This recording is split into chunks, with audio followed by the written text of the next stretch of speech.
Hello, Martin. Hello, hello. So we have here today Martin Janstransky, neurologist and lately the author of a book, The Rise and Fall of the Human Mind. Martin, thank you very much for coming to our podcast. First question that I have for you is, what inspired you to write the book? And was there a particular moment or when the idea sparked? I don't think that there was a single moment. I think it's the result of my interest in the human brain, which eventually focused on how the brain thinks. Because I was fortunate enough to have a good background in the humanities, I also started thinking about some perhaps wider connotations. And lo and behold, about 10 years or so ago, I became aware of the subspecialty of neurophilosophy, which actually uses modern neuroscience knowledge to try to attempt to answer philosophical questions, such as what is love, what is consciousness, what happens to consciousness when we die, and so on and so forth. And so I sort of became involved in that. It became really fascinating. And along with that, I started becoming aware of certain trends in the literature which had to do with modern society. And increasingly, one of those trends was the emergence of technology, eventually focusing on internet and social media and its negative impact on the human mind. And the more that I became involved in it, sort of in parallel with what the field knows, the more I, and not only I, realized that this presents probably the most profound crossroads in our existence, not just as modern man, but as man in general. And along those lines, I started researching more and more, going forward and backward, and enough material emerged, and I decided to write a book about it. Okay, thank you. Fair enough. Your book covers a lot of ground, from how the brain evolved from the Big Bang to where we are now.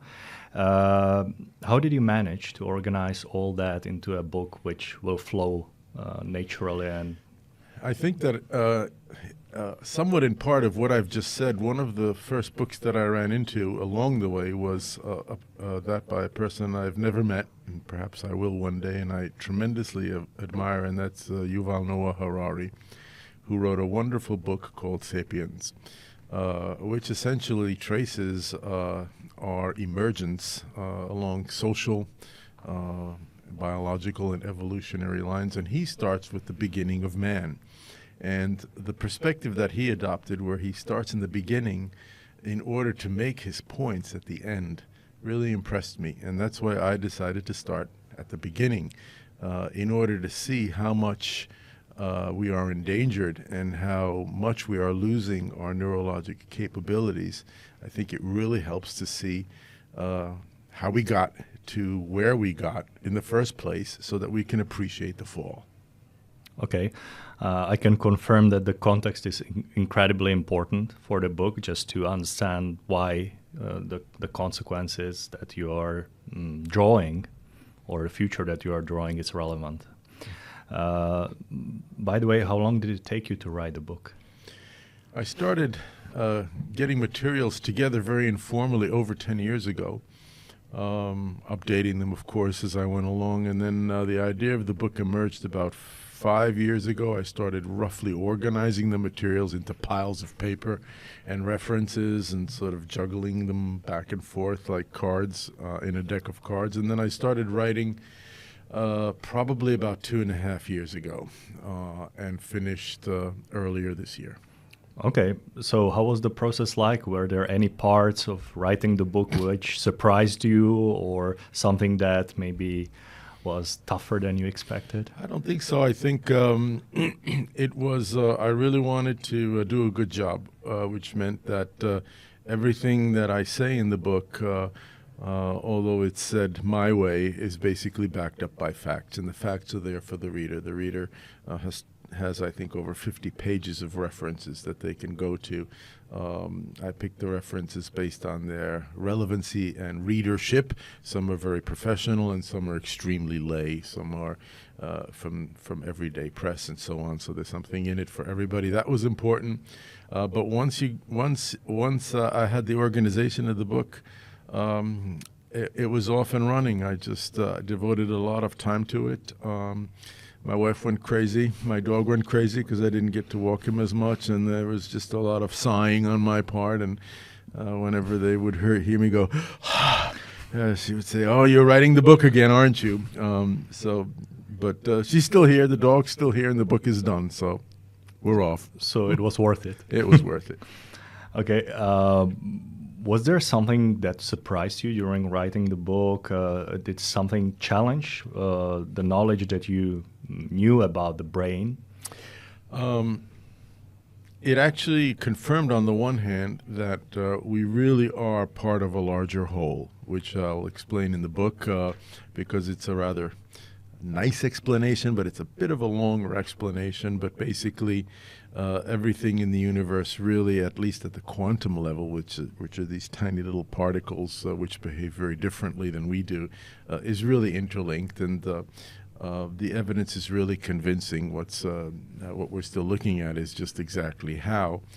But the more I wrote the book, the more I became incredibly convinced that it's not just about internet or social media or cell phone use. It's about technology as a whole. Basically, anything that we discovered after the 1950s is fair game.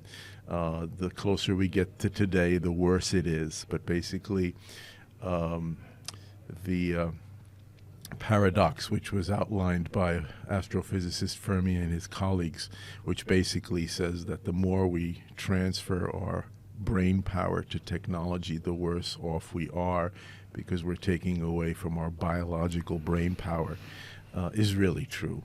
And we really are headed in the wrong direction at the present time. And the book explains that very well. I can confirm that. Brain became a very sexy topic recently. There is a plethora of books about brain. So tell me, Martin, how is your book different from other books about the brain? And what maybe makes your perspective unique or original from other authors? I would say in two ways. Most of those authors, and with the hugest respect, aren't neurologists. You really do need to know good neurology in order to understand all that the brain does. It really helps. You don't need to, but it really helps. There are some brilliant neurologists that started the trend, like Oliver Sacks, who sort of opened the door into humanizing the brain, so to speak. But this book differs, as I said. Number one, it comes from a comprehensive knowledge base, and not just mine, but basically the neuroscience base. But it merges neurology with philosophy. It really has the broadest of all possible views. There are books about the brain that stress the brain's thinking power, its memory. There are books about the brain that stress how to be creative, how to have a sharp brain, how to not be demented, and so on and so forth. And they basically sort of cherry pick different topics. This book covers everything under one sort of nice, easy, although comprehensive umbrella. This is really sort of like almost a encyclopedia type of a trip through the past, present, and future of the human mind. And it's not the brain so much, although we do talk a bit about anatomical structures in the book, but it's really about the mind. It's really about who we are. Talking about the readership, who do you think should read the book? Is it for people who are just curious about the brain, or is it more for professional and experts? Well, I'm going to say a terrible thing, but I think everybody should read it, because I don't think there's anything more important than, no matter who you are, whether you're educated or not, or whether you're creative or not, I think it's the most important thing, which we've lost complete sight of, is in understanding your own self, understanding how your own mind works. And if you do that, and you don't need any special training, it's all in there. You can figure out a a lot of your strengths and weaknesses, where you and we are going, and so on and so forth. So I really would, and the book is written in such a way that's really written for the average person. Okay.